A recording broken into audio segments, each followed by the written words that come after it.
Como ya fue dicho en el momento del saludo inicial de Claudia, de Alberto, de lo que se trata es justamente de la actualización de la guía de orientación para la intervención en situaciones conflictivas y de vulneración de derechos en el escenario escolar. Cuando nosotros pensamos en actualización, quisiésemos compartir con ustedes un índice y por supuesto no vamos a recorrer cada uno de los apartados de la guía porque eso nos llevaría mucho tiempo y después sí hay un trabajo específico que se va a ir haciendo durante el día de mañana con inspectoras, con inspectores, más allá de otras acciones regionales que están planificadas, regionales y distritales.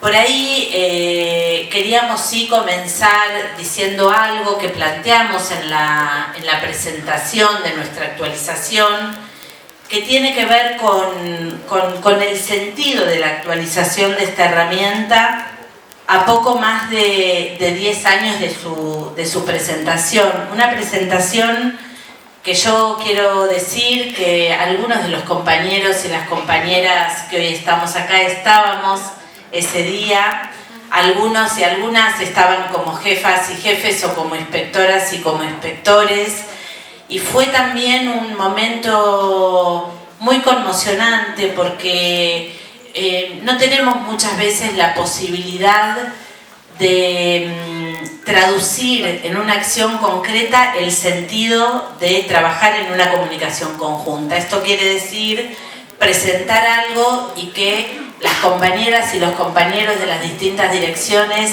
estén hoy acompañando y que hayan dejado en suspenso sus agendas para poder estar hoy aquí. Y además tenemos a nuestras compañeras y a nuestros compañeros inspectores, inspectoras de la modalidad, que como bien ha dicho Alberto, son quienes tantas veces junto con jefes regionales, con jefes distritales y jefas, no tienen horarios. Los últimos 3 domingos estuvimos en diferentes reuniones, los miro acá Gustavo, podemos ver también a la jefa de Región 8 en reuniones que empezaron a las 4 de la tarde y terminaron a las 7 de la tarde, y ahí estaban también las inspectoras y los inspectores de psicología. Entonces, lo primero que nosotros planteamos es el sentido que tiene la actualización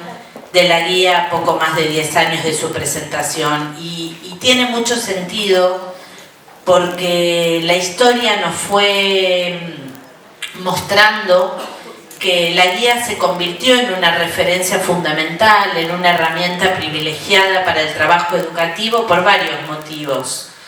En principio porque permitió abordar, atender, resolver situaciones desde sugerencias específicas de intervención.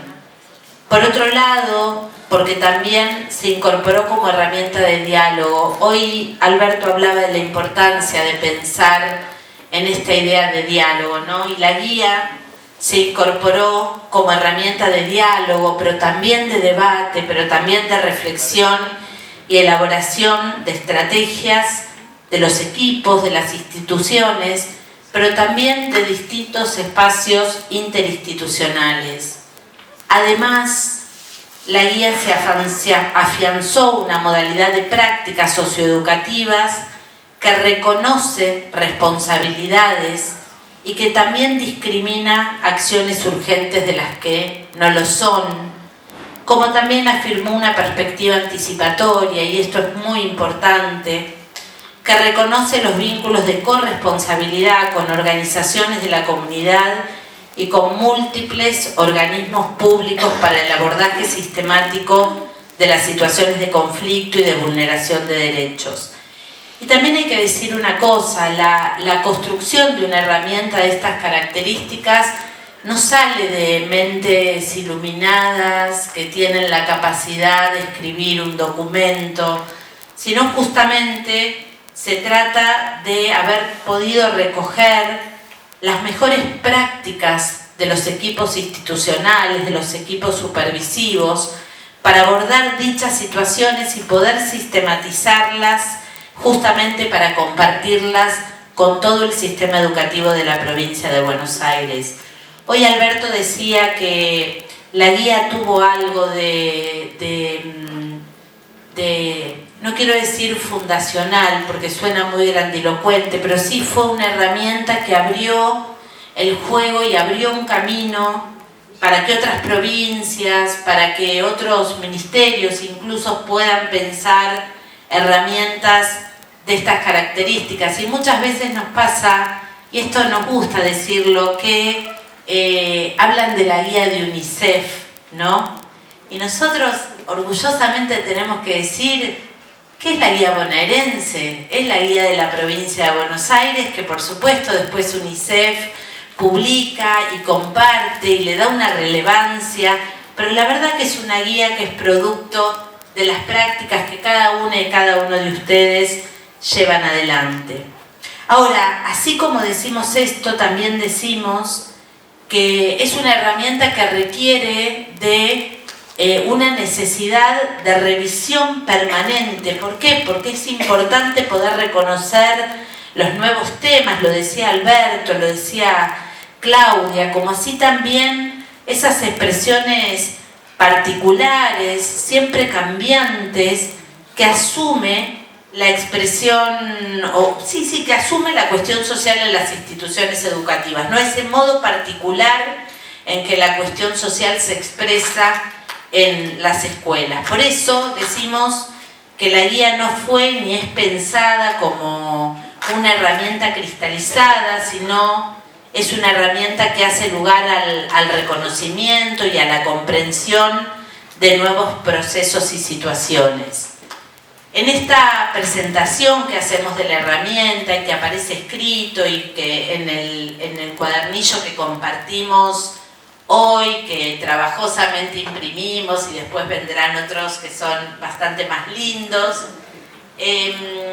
decimos que los contextos socioeducativos actuales tienen que poder considerar los derechos reconocidos a partir de las luchas de las mujeres y las diversidades sexuales, a partir de los avances en términos de la educación sexual integral. Hoy nuestra provincia tiene una dirección de educación sexual integral que no tenía en el año 2012, que podamos reconocer aquellas discusiones en torno a otras formas de entender y de nombrar, ¿no?, estas nuevas categorías de análisis que surgen a partir de la reflexión de estas expresiones de la cuestión social de las que hablaba al inicio, el impulso de las redes sociales, las tecnologías en la vida cotidiana, que claramente dieron lugar a novedosas y a distintivas situaciones. No es relevante que podamos revisar los abordajes educativos sobre las distintas situaciones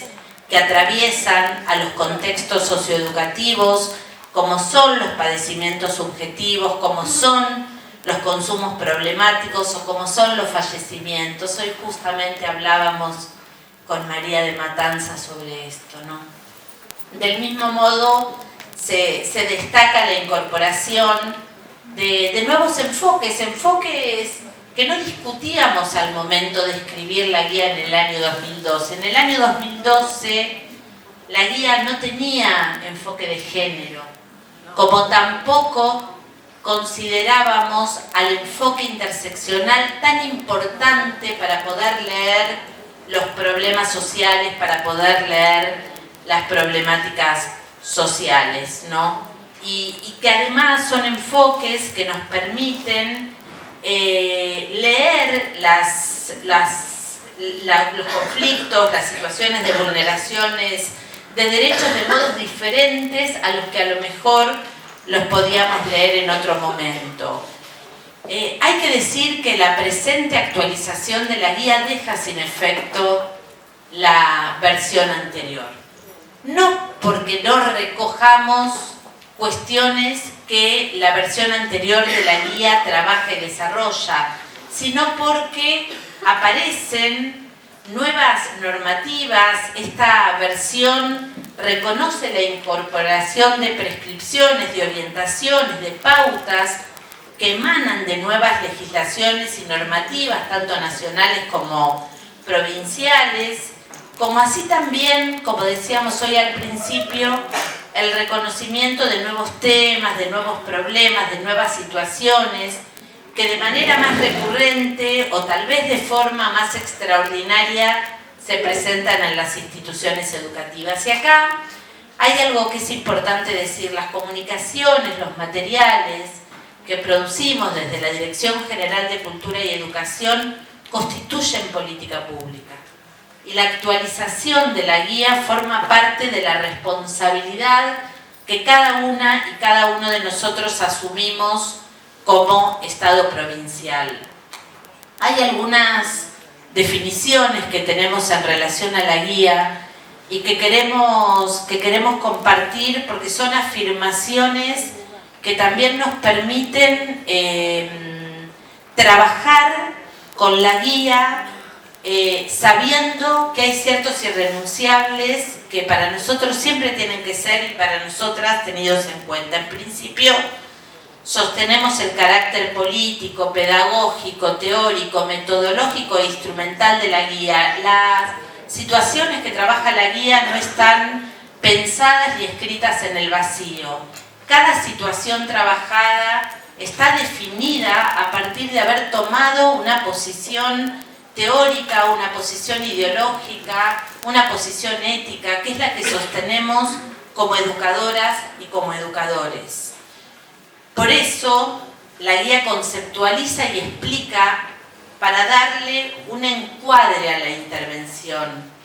Pero justamente hablamos de encuadre, y por eso reafirmamos el carácter de guía, y en este sentido lo que decimos y repetimos miles de veces, que la finalidad es orientar. La guía no da recetas, ya que cada situación es compleja, situada y debe ser analizada en su particularidad.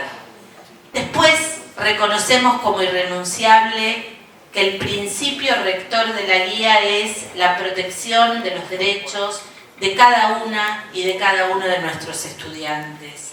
Por lo cual, era muy importante al enfoque de derechos poder ampliarlo con el enfoque de género, con el enfoque interseccional y el enfoque constructivista de la enseñanza, que sostenemos advirtiendo las interrelaciones que siempre se producen entre ellos y la integralidad que sostener estos enfoques le otorgan, ¿no?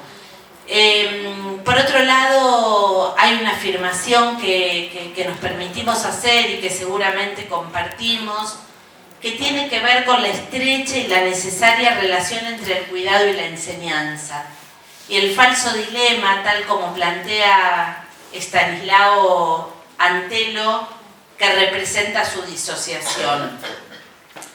Nosotras actualizamos y profundizamos el apartado de acciones institucionales para la promoción de las políticas integrales de cuidado y la convivencia. ¿Por qué? Porque entendemos que hay determinadas condiciones que, generando determinadas condiciones institucionales, por un lado podemos propiciar una política de cuidado que anticipe situaciones de conflicto que puedan irrumpir en el escenario escolar, y por el otro sostener intervenciones tempranas y oportunas en situaciones críticas y de vulneración de derechos.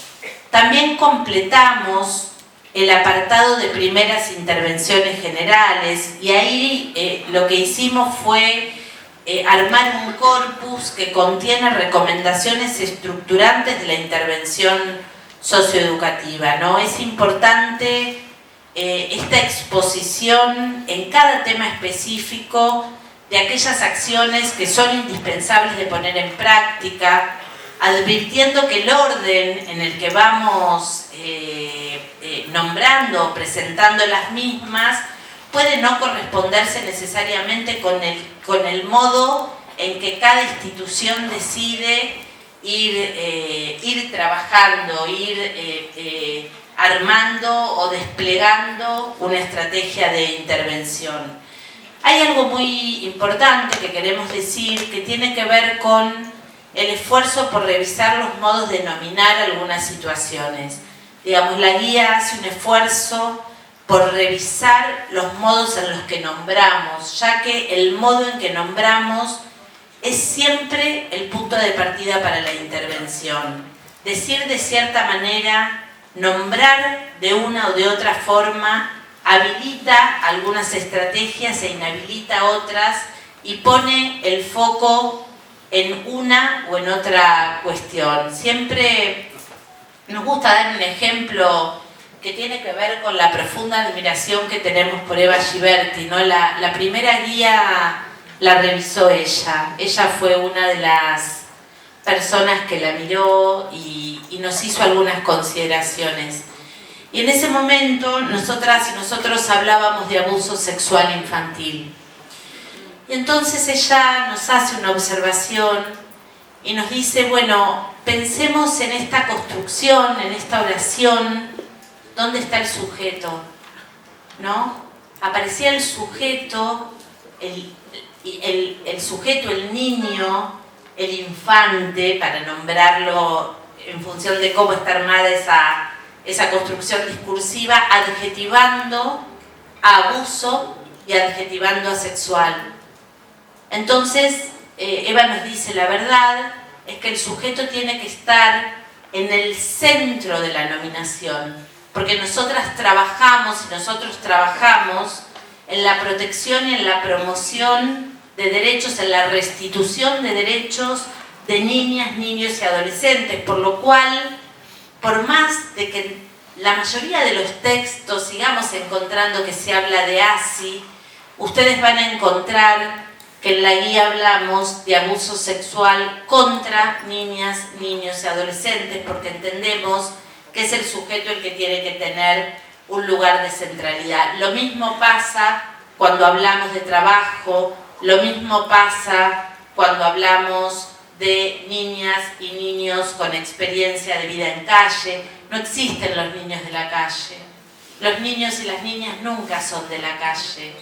Los niños y las niñas hacen una experiencia de vida en calle y la escuela tiene que incluso poder reconocer esa experiencia. Entonces, lo que hace también la guía es un esfuerzo por nombrar del modo más ajustado posible y además ese esfuerzo intenta dialogar con efectores de otras políticas públicas para poder recuperar cómo nombran las situaciones, los problemas de incumbencia, cada ministerio nacional, provincial, organismos internacionales como UNICEF, la Organización Internacional del Trabajo u órganos de aplicación de cualquiera de las legislaciones protectoras de derechos. Y luego hay algo que yo sé que a veces es cansador y que tiene que ver con el registro de las situaciones. Nosotras entendemos y nosotros que si no tenemos datos, si no sabemos, si no tenemos datos que rigurosamente nos puedan decir cuáles son las cosas, las situaciones que se presentan con mayor frecuencia en las escuelas, cuáles son las situaciones que son extraordinarias pero que dejan a una institución arrasada. Si no tenemos esos datos, no podemos producir política pública. Entonces, esta guía vuelve a insistir a partir de la creación del Observatorio de Políticas de Convivencia en la importancia del registro de las situaciones que suceden en las escuelas. Lo que hicimos esta vez es avanzar en una estructura común para el tratamiento de las situaciones de conflicto y de vulneración de derechos. Para eso nos ha ayudado mucho una querida compañera, Pilar Fuentes, que estuvo acompañándonos durante un tramo de este trabajo.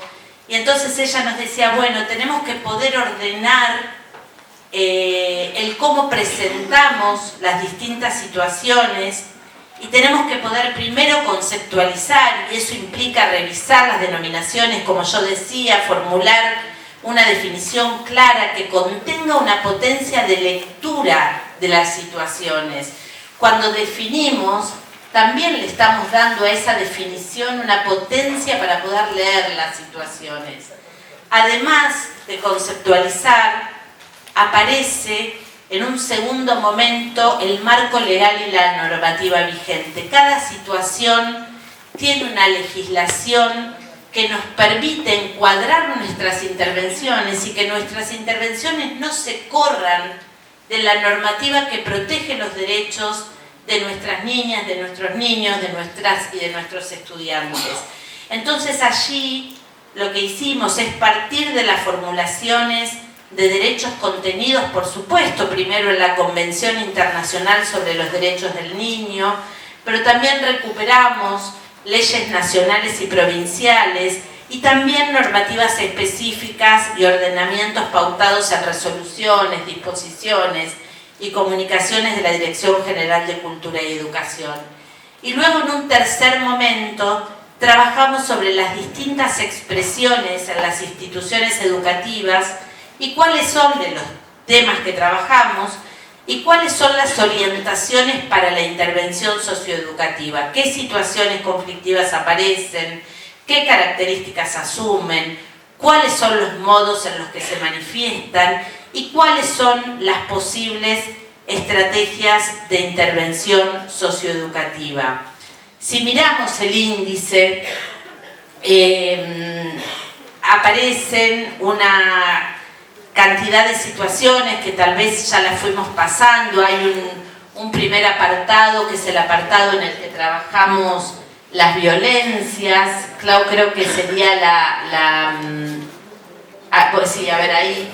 En este primer apartado lo pudimos dividir en cuáles son las expresiones de violencias y conflictos que se dan en el escenario escolar, para luego pensar cuáles son esas violencias hacia niñas, niños y adolescentes, y luego trabajar también aquellas violencias por razones de género. En un segundo capítulo hablamos sobre las situaciones de conflictos y de vulneraciones de derechos que se dan en las redes sociales.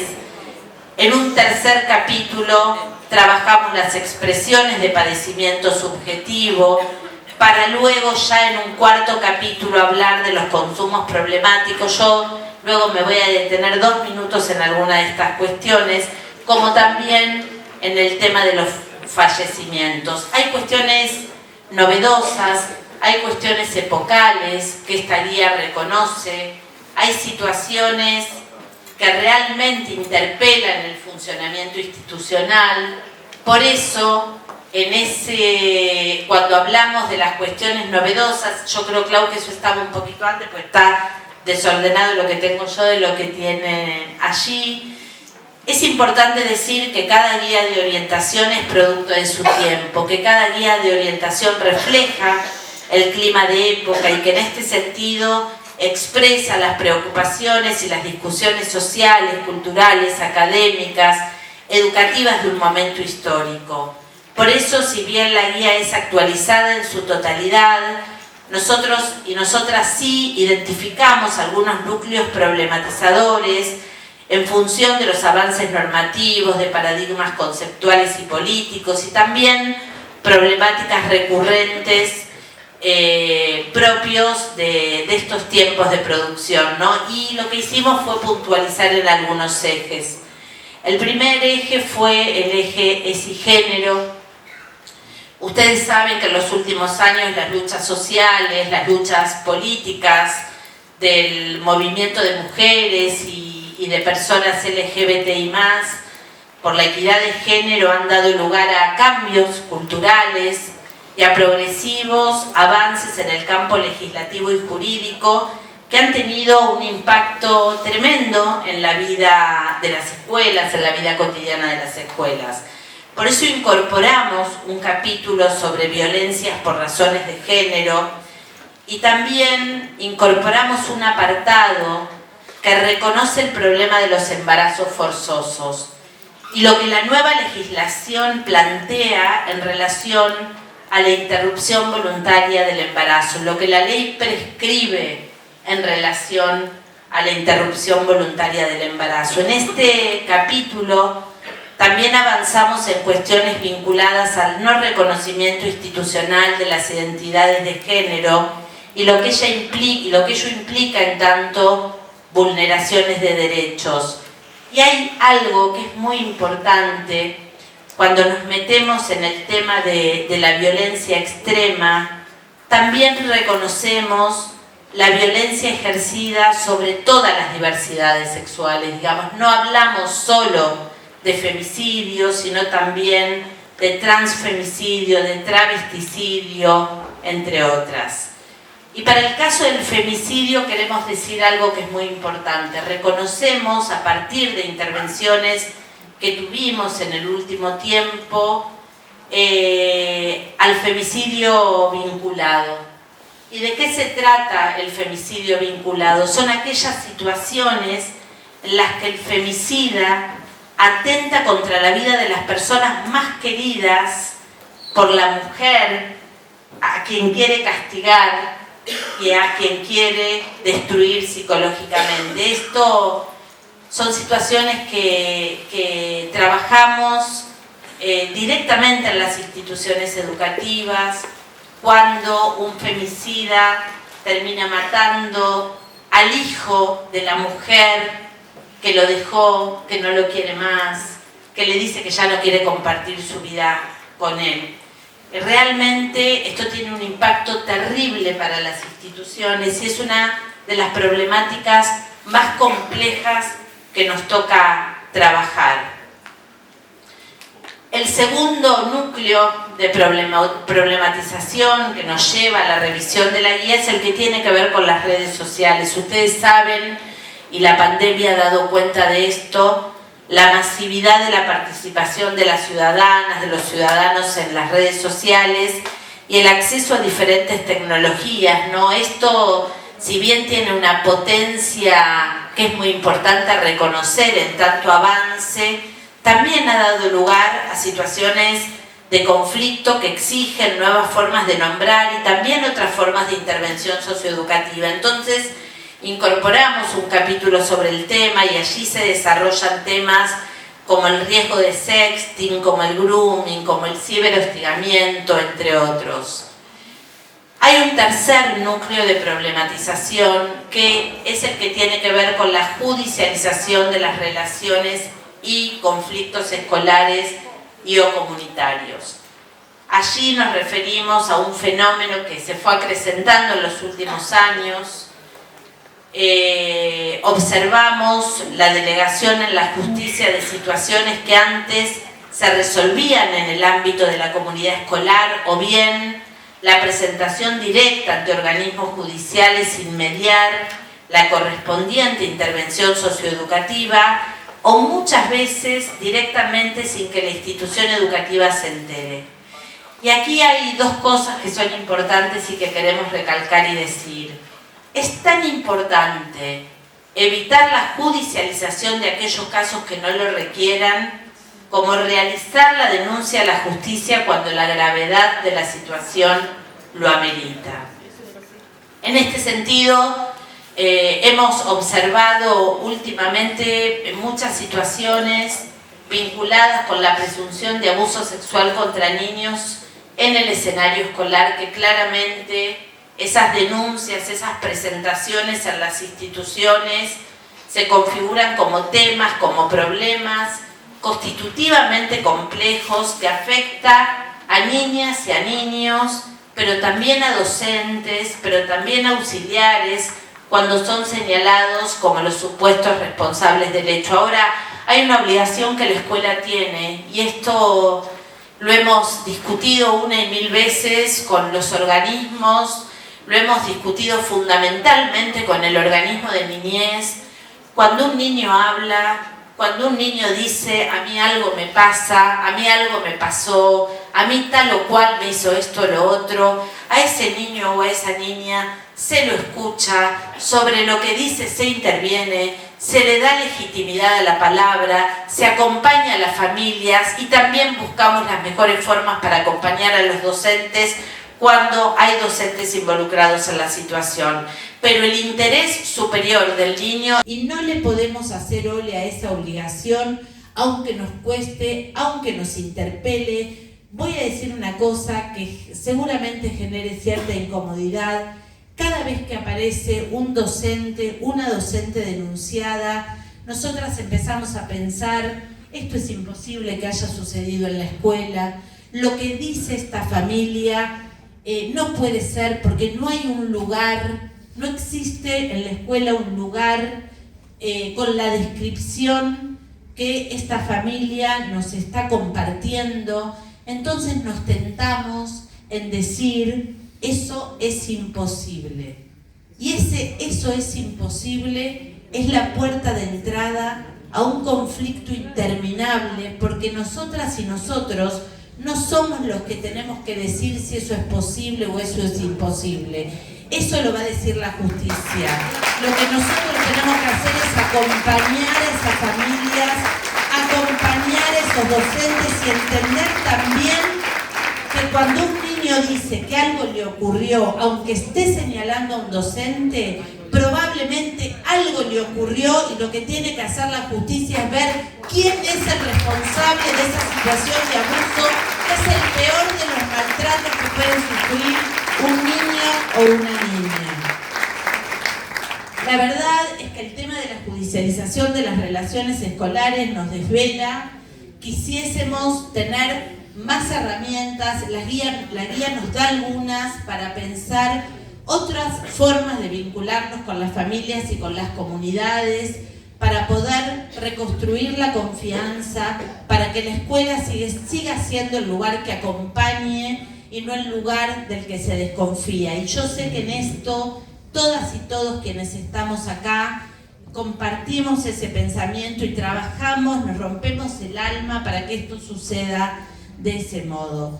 También hay otros temas que abordamos y que ampliamos, y uno de ellos tiene que ver con el tema de los consumos problemáticos. La verdad es que en la otra guía hablábamos solo de los consumos problemáticos de sustancias. Hoy hablamos de otros modos y de otras expresiones de los consumos problemáticos. Se desarrolla el tema del consumo problemático más allá de las sustancias psicoactivas, y para el caso de las mismas se considera cuál es el procedimiento a seguir cuando la situación sucede en la escuela, como también cuando hay tenencia de alguna sustancia, cuando hay comercialización de algunas sustancias. Y por supuesto aparece el siempre candente y problemático y complejo tema de la presencia de armas, ¿no? Si bien en la guía anterior está, hoy este tema que genera tanto debate fue trabajado con mayor profundidad con las compañeras de la ANMAC, que claramente, y también con el Ministerio de Justicia de la provincia, que claramente nos dieron mayores herramientas para eso. Ya dijimos quiénes fueron los organismos consultados. Pasémosla, dijimos cuáles fueron los organismos consultados, a quienes les agradecemos profundamente, y además van a tener un panel en el que van a poder también contar cuál fue esa relación que pudieron establecer con la guía a partir de los temas comunes que nos encuentran en el marco del proceso de un trabajo de intervención comprometido y corresponsable, que es lo que intentamos hacer cada día de nuestra vida. Y también ya dijimos que estos enormes compañeros que están acá escuchando como por quinta vez la presentación de esta guía son también los grandes protagonistas de esta comunicación conjunta, si primaria, si secundaria, si inicial, si educación física, si educación artística, si técnico profesional, si política socioeducativa, si ámbitos, si adultos, si superior, si cada una de las direcciones que estamos acá no nos apropiamos de la guía, la verdad es que no nos van a alcanzar las manos para poder seguir acompañando a nuestras infancias, y que nuestras infancias crezcan felices, que nuestras infancias se encuentren en los adultos referentes potentes para acompañarlos en la resolución de las situaciones que los aquejan y que los hacen sufrir. Para nosotras y para nosotros La guía es, la presentación que hacemos en el día de hoy es un modo de decir compromiso cumplido, pero es solo una parte. Ahora se viene la implementación, ahora se viene la apropiación de la herramienta por parte de cada una de las instituciones educativas. Entonces, allí nos van a encontrar en cada región educativa con todas las inspectoras y los inspectores discutiendo las diferentes situaciones. Nos van a encontrar también con nuestras estructuras territoriales. Vamos a dar la disputa con las universidades, vamos a dar la disputa en los centros de formación profesional, en los centros que dependen de la Dirección de Educación Superior. Es importante que quienes se formen conozcan la herramienta, y en esto tenemos un compromiso que compartimos. Tenemos el acompañamiento del Consejo General de Educación. Sabemos que también ese es un gran espacio para discutir con otras y con otros compañeros todas estas situaciones que nos ocupan, que nos preocupan, y nos ocupan y nos preocupan porque cada una y cada uno de nosotros somos docentes, transitamos las escuelas, vimos sufrir a nuestras pibas y nuestros pibes. Los sufrimientos de las pibas y de los pibes tienen nombre y apellido, tienen cara, no son un expediente al que le ponemos sello, y lo que necesitamos es que cada docente de cada una de las escuelas sepa que puede hacer la diferencia siempre, cada vez que intervenimos como adultos y como educadores en las situaciones que hacen sufrir a nuestras infancias, a nuestras adolescencias, a nuestras juventudes y también a nuestras adulteces. Muchas gracias, muchísimas gracias por la atención. Muchísimas gracias. Estamos muy contentos por haber podido presentar esta herramienta. Y ahora, mis compañeras y compañeros, el que quiera va a decir lo que tenga ganas de decir, no me van a explicar.